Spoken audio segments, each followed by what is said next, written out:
In 2019, Damien Riehl and Noah Rubin released a project entitled All the Music, in which they generated and stored every possible melody, an exhaustive list of 68.7 billion melodies. The point of the project wasn't to find the next big pop hit, or even to produce a single usable melody. Instead, it was to address a rising problem in music, that of lawsuits over similar sounding melodies. The pair copyrighted and released every melody they generated into the public domain, a strategy that would allow artists to use any melody without fear of lawsuit. This strategy, to the best of my knowledge, has never been tested in a court. The project didn't exhaust all possible music by any stretch. It didn't touch on things like instrumentation, timbre, or lyrics. Instead, it addressed a rising problem in music. How do you know that you invented something rather than created something in parallel? History is littered with examples of this, even in massive category-defining discoveries. The phenomenon is so common, there's even a name for it: multiple discovery. Calculus is widely regarded as being discovered by two people, Isaac Newton and Gottfried Leibniz. And despite being called the father of evolution, Darwin appears to have discovered evolution at the same time as Alfred Wallace.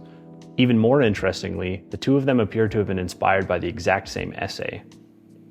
In an internet full of talented, creative, and bright people posting across a variety of social media networks, it starts to feel like every thought is suffering from multiple discovery. Every thought you've had has already been posted, every idea is already a trope, and every shower thought you have is being banned for being too common. If you're like me, trying to make a YouTube video, or if you're creative trying to write a story, or even if you're just trying to draft a tweet, you probably start to wonder, is there anything new worth saying? The problem isn't so simple as having a unique string of words. Most of the 68.7 billion melodies created by Riehl and Rubin would have been unlistenable garbage. Similarly, in language, having a unique set of words doesn't mean you've created something of value, something worth writing, something worth sharing, but most importantly, something worth listening to. And then there's the elephant in the room. In June of 2018, OpenAI released GPT-1, the first version of the model that would go on to become ChatGPT. It released a fairly minimal fanfare. I remember at the time, as a programmer who was interested in machine learning, being fairly excited and intrigued by the prospect of an AI model, but the idea of an AI model having mass utility and appeal seemed years away. And then, in November of 2022, ChatGPT happened.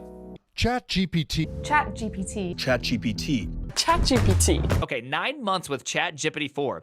Can I fire my developers yet? Hopefully, yes. Overnight, AI was everywhere. ChatGPT was the fastest growing product in history, and everybody was reeling over the implications of the technology.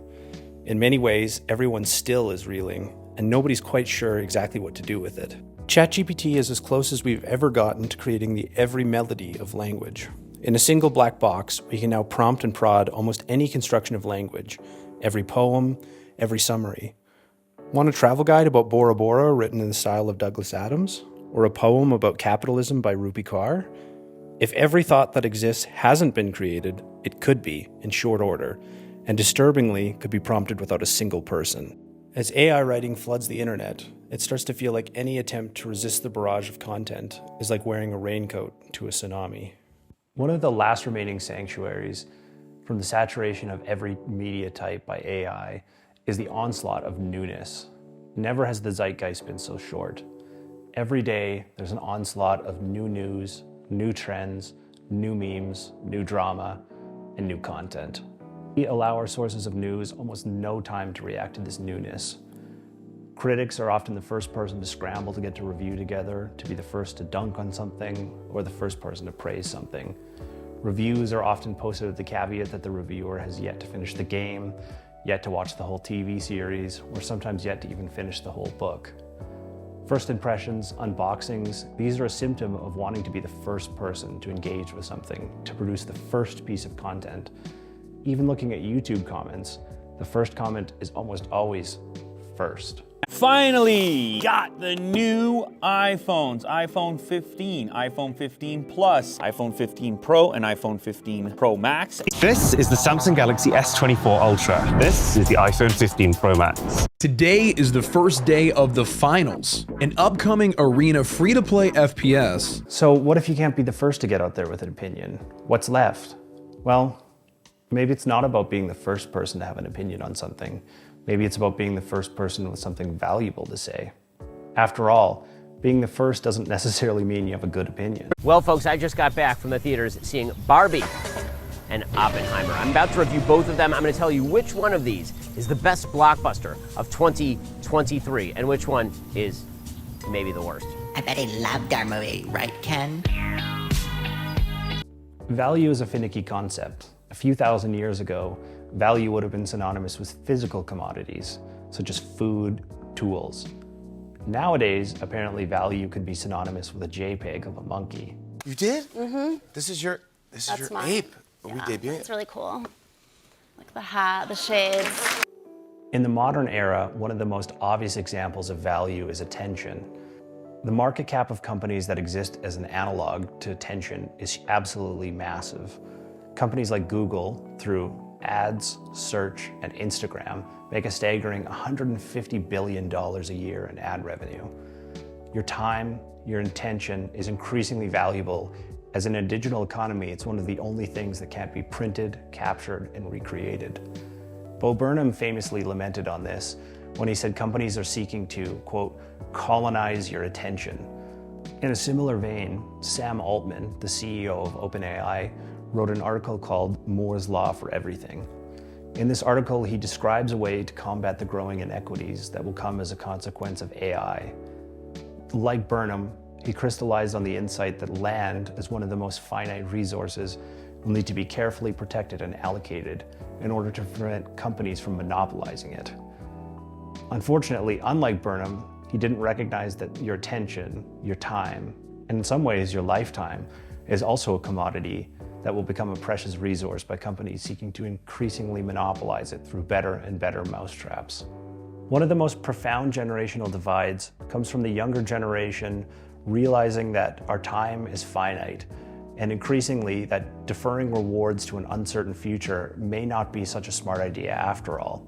As trite as it sounds, the phrase, "you only live once," illustrates a real problem with the absurdity of how we allocate our most precious resource. Now, on hearing this, you may be tempted to turn off this video, go outside, maybe spend a bit of time on a hobby. For most of us, scrolling and consuming content would not be considered seizing the day. Despite this, we spend increasing amounts of time consuming content, with teenagers spending on average 8.5 hours a day. Unsurprisingly, this content consumption doesn't lead to happiness. Instead, increasing consumption of content or social media correlates to lowered happiness.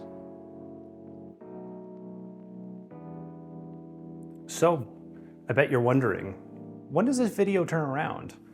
When's the about face for why this content should exist, or why another piece of content should be thrown onto the algorithmic tide, doomed to sink or swim? I mean, I could point to a number of different studies that show that certain content could be beneficial if it makes you feel more connected or makes you feel less stressed. I could point to some studies that talk about learning and how it could be enhanced through videos or social media. But are you learning something? Am I so naive to assume that my content, my video, is one of the beneficial ones? It's one of the ones that makes you learn or feel more connected or feel less alone? Am I really not like all the other boys? In truth, I don't have an answer. Other creators have described this process as akin to shouting into the void, trying to create a pocket of meaning, of expression.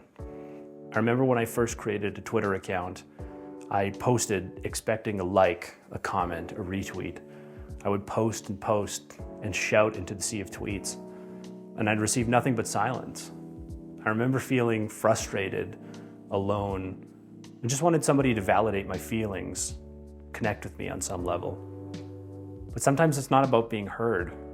Sometimes it's about the process of creating something, sharing something, putting yourself out there. The process is about refining, articulating. The process itself is therapy. So, what's the point of creating something new? Well, you're here, aren't you? Aren't you?